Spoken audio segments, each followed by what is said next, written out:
人工智能搶飯碗神話破滅，末日論成世紀大騙局。人工智能發展一日千里，唔少打工仔都擔心飯碗不保。不過這場傳聞中嘅職場大屠殺，似乎未有咁快殺到埋身。研發聊天機械人 Claude 嘅頂尖人工智能企業 Anthropic， 其創辦人 Dario Amodei 上年曾經信誓旦旦預測，新技術會喺短短幾年內摧毀一半入門級職位，甚至全面替代人類勞動力。但該公司今年3月發表嘅報告卻自打嘴巴。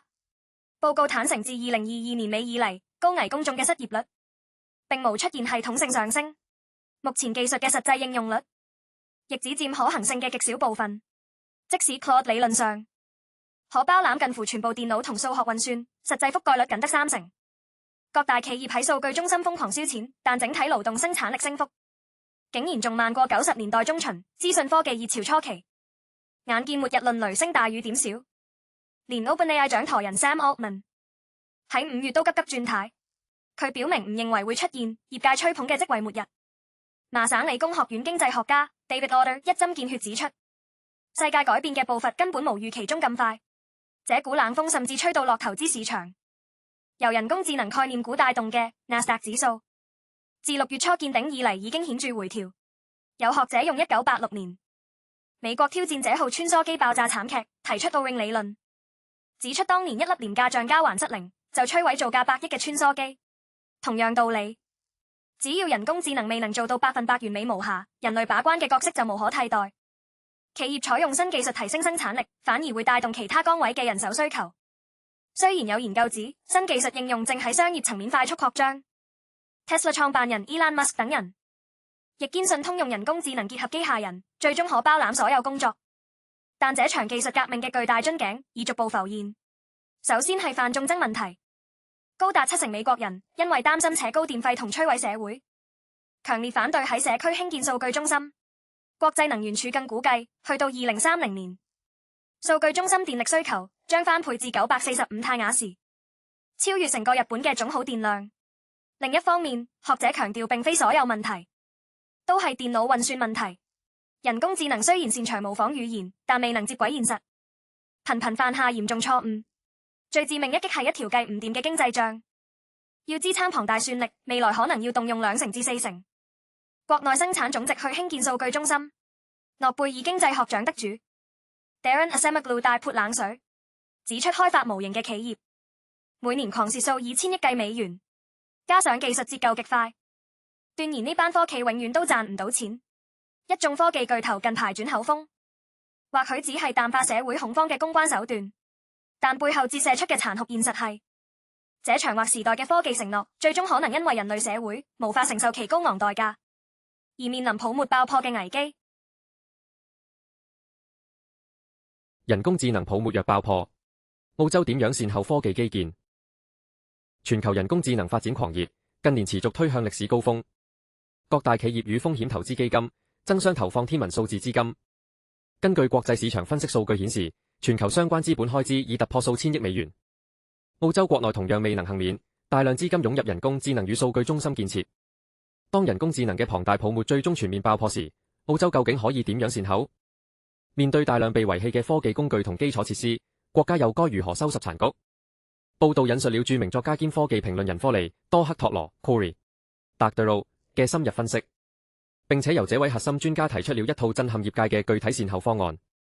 回顧過去幾年嘅科技狂潮，澳洲市場經歷咗前所未有嘅資金流入，無數初創企業同跨國科技巨頭在澳洲各地大舉擴張。數據顯示，澳洲全國嘅數據中心項目投資額已經高達數百億澳元。呢啲超級基建項目消耗咗極其龐大嘅電力與水資源，令澳洲原本已經受壓嘅本地電網面臨前所未有嘅負荷危機。然而，金融市場嘅冷靜分析師卻不斷發出嚴厲警告，指出好多人工智慧商業項目嘅實際回報率根本遠遠追不上前期投入，市場估值出現嚴重泡沫，投資回報週期被無限拉長。一旦全球市場情緒逆轉，創投基金隨時可能全面撤資，到時唔單止大批初創科技公司會面臨倒閉危機，甚至連部分中小型數據中心營運商亦會陷入無休止嘅債務危機。面對呢種潛在嘅市場崩潰風險，社會各界開始感到恐慌。報道指出，當泡沫爆破，私人資本全線撤退之後，最令人痛心嘅唔單止係財富蒸發，而係大量高科技資產嘅荒廢。過去幾年建立起來嘅先進算力、伺服器集群、開源模型同數據庫，如果因為企業破產而被迫封存，或者賤價變賣，呢個將會係國家資源嘅極大浪費。澳洲社會將要面對一個非常棘手嘅抉擇，究竟係任由呢啲價值連城嘅科技資產化為烏有，定係尋找一種有效嘅方法去延續其價值？呢個正正係該篇專題報道所要探討的核心焦點。多克托羅給出了令人耳目一新嘅答案。核心觀點認為，即使私人商業市場嘅人工智能泡沫徹底爆破，這些基建項目背後嘅物理資產同數碼工具本身依然具有無可估量嘅潛在價值。澳洲政府與公共機構絕對唔可以袖手旁觀，任由基建爛尾。相反，國家應該趁着泡沫爆破、資產價格暴跌嘅契機果斷出手，將原本用嚟追逐商業利潤同盲目炒作嘅算力和數據中心全面收編，把這龐大嘅科技資源重新轉移去支援國家級嘅公共事業，例如將閒置算力投入到國家科學研究、基因組學、醫療衛生，同時應用喺應對氣候變化嘅極端天氣模擬，以及提升公共行政效率。透過這種策略性嘅大膽轉型，澳洲唔單止可以成功渡過經濟難關，更可以藉此建立真正自主嘅主權人工智能能力，擺脫對海外科企嘅依賴。專家強調，呢個善後方案絕對唔係一件容易嘅事，需要澳洲聯邦政府展現出前所未見嘅政治決心，同時需要財政承擔同長遠規劃。政府必須在財政補貼、法律法規同技術標準上建立完善嘅安全網，確保在私人市場爆破嘅衝擊波下，國家嘅核心科技命脈依然能夠安全運轉。同時，澳洲也需要重新審視自身在國際科技供應鏈中的定位，避免過度依賴外國技術，導致國家安全同經濟命脈受制於人。總括而言，人工智能嘅瘋狂熱潮終有一日會冷卻，且泡沫爆破嘅風險迫在眉睫。但危機往往孕育着轉機，關鍵在於當權者如何應對。澳洲能否將這場科技廢墟化為國家現代化嘅契機，將取決於接下來幾年嘅實際行動。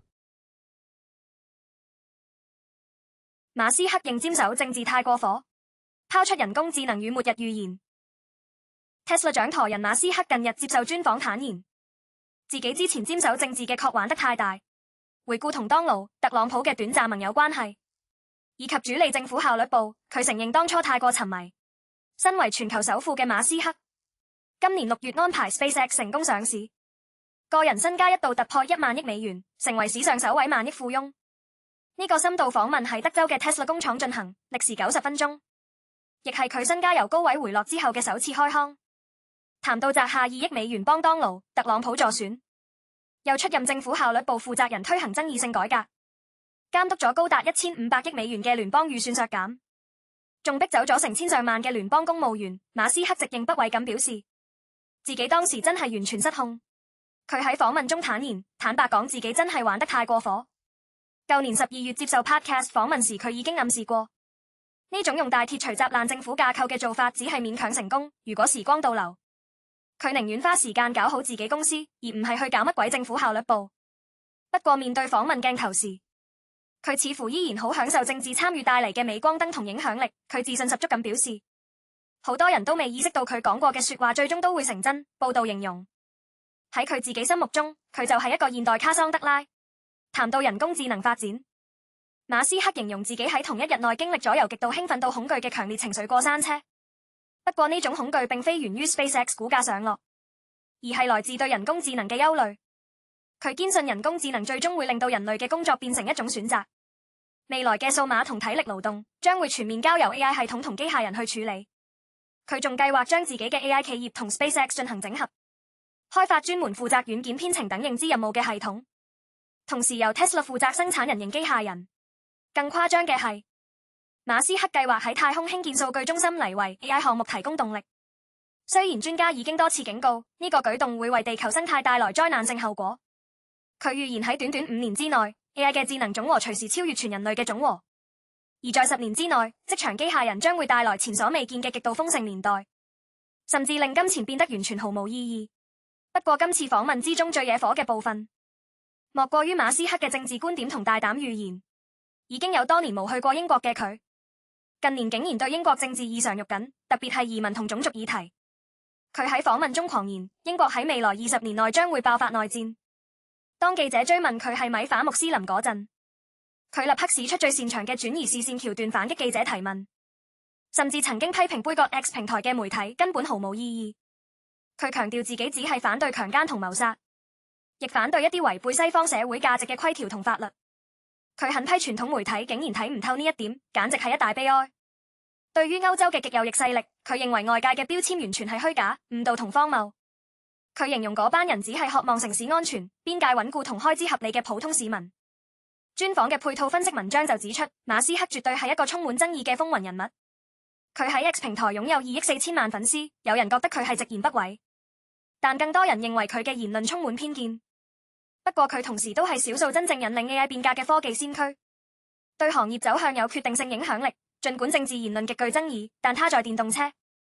火箭同衛星通訊等領域嘅技術預言，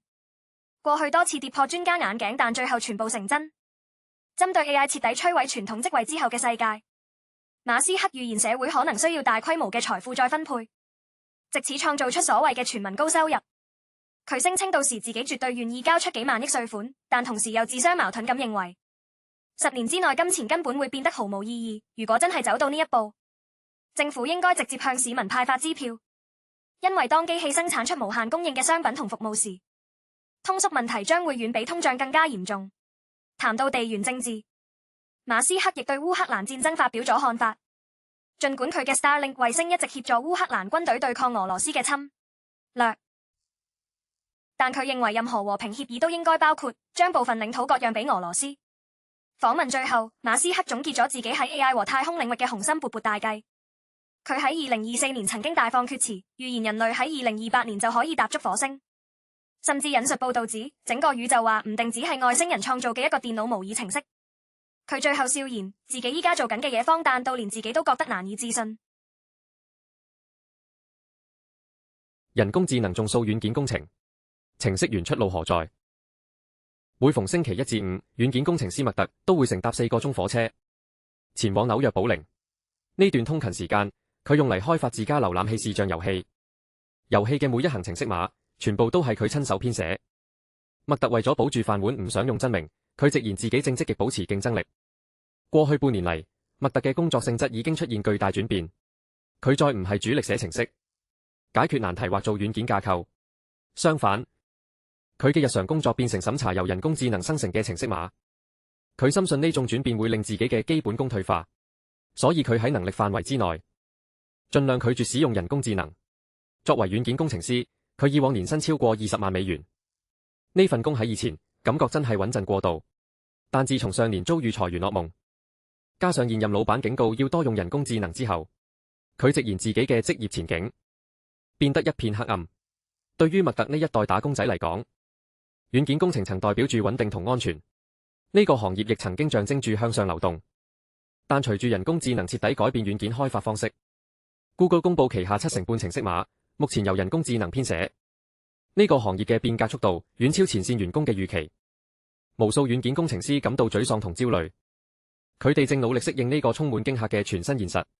喺呢個現實入面，個人技能嘅價值變得非常模糊。根據10幾位接受衛報訪問嘅軟件工程師透露，從業員正採取多種應對策略，包括加強基本功、追逐新技能、尋求集體維權，甚至有人考慮完全離開呢個行業。根據美國勞工統計局數據，2022年嗰陣，軟件工程曾經係美國規模最大、人工最高嘅行業之一。當時全國有150萬名從業員，收入係全國中位數嘅2倍。喺人才爭奪戰升溫期間，業界薪酬水準不斷飆升，企業甚至提供高達幾十萬美元嘅獎金，去吸納同留住頂尖程式員。市場研究公司 SlashData 指出，舊年全球有將近5000萬名開發人員，但根據科技裁員追蹤網站 Layoffy 統計，自從 OpenAI 喺2022年推出 ChatGPT 以嚟，已經有超過60萬名美國科技從業員失業。紐約聯邦儲備銀行數據顯示，2024年電腦科學畢業生失業率升至7%，比前一年嘅6.1%有所上升，而佢哋嘅就業不足率更超過19%。求職網站 Indeed 嘅美國科技職位由2025年大跌36%。對於軟件工程師嘅未來，專家暫時未有統一定論，但大家都有一個共識，純粹編寫程式碼嘅技能正在貶值。相反，評估人工智能編寫程式碼嘅能力變得越嚟越重要。倫敦國王學院經濟學助理教授特瑟林克接受衛報訪問時指出，呢個行業2年後會變成點，目前很難準確預料。但可以肯定嘅係，單純寫程式嘅時代已經結束。人工智能正在極大化擴展軟件工程師嘅定義。成功嘅評判標準取決於工程師如何善用呢項技術。賓夕法尼亞大學沃頓商學院副教授伊桑·莫利克指出，身為即將出版新書《共存》嘅作者，他認為軟件工程師依然有工開，只係工作性質被人工智能改變咗。依家嘅關鍵唔再係邊個寫最多程式碼，焦點在於如何定義問題、設計系統以及有效指揮人工智能工具。技術轉移咗技能重心，價值亦隨之轉移。麥特表示，在人工智能出現之前，自己係解決方案嘅主要執行者，但自己嘅決定同人工智能提供嘅部分之間，界線已經變得非常模糊。面對人工智能時代嘅來臨，軟件工程師正被迫面臨艱難抉擇。究竟係喺日益難以預測嘅行業堅持，定係尋求其他出路？佐治·多弗係俄勒岡州波特蘭市嘅軟件工程師，有6年工作經驗。他喺2024年尾經歷營銷平台 Mailchimp 裁員後，在尋找新工作期間，曾經做過幼稚園代課老師。要放下曾經佔據你人生大部分性格特徵嘅專業，真係非常困難。他感嘆咁話：我仲可以做乜嘢呢？但佐治·多弗並未有放棄。當意識到必須理解人工智能，他主動用 AI 生成程式碼建網站，然後透過評估程式碼去了解其優勢與局限。他檢查程式碼中的錯誤、冗餘、不尋常決策、漏洞同視覺故障，質量必須經過嚴格測試。他強調，有時這種權衡是值得的，但有時會陷入比自己寫更花時間的死胡同。最終付出有回報。在被裁大約2年，投遞400份履歷並經歷多次面試之後，佐治·多弗成功爭取到一份偏向人工智能方向嘅軟件工程工作。布克·克萊恩·特瑟林克指出，佐治·多弗並非唯一嘅試驗者，越來越多非技術員工開始編寫程式碼，整體產出大幅擴張，這反而可能帶動市場對軟件工程師嘅需求。驗證 AI 編寫嘅程式碼，需要有人尋找漏洞、理解錯誤同檢查安全。這些工作是完全不懂編程的非技術人員無法勝任的。不過，布朗大學計算機科學教授扎里拉姆·克里希納穆爾蒂認為，現在對這個行業作出任何絕對性嘅定論，仍然言之尚早。尤其是人工智能能夠生成高質量程式碼，也只是去年的事。然而，日益增長的程式碼審查需求，很可能會淘汰部分從業員。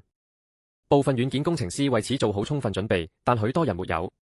準備好的人將會繁榮發展，沒準備好的人則必須重新裝備自己。哈佛大學計算機科學教授大衛·馬蘭指出，即使單純從成本角度出發，人類軟件工程師依然有其存在價值。根據路透社報道，OpenAI 建設同運行模型已花費80億美元。Anthropic 在舊年預計亦燒咗30億美元資金。業界普遍預期，這些龐大成本最終會轉嫁給客戶。因此，馬蘭預期企業不會完全依賴純技術，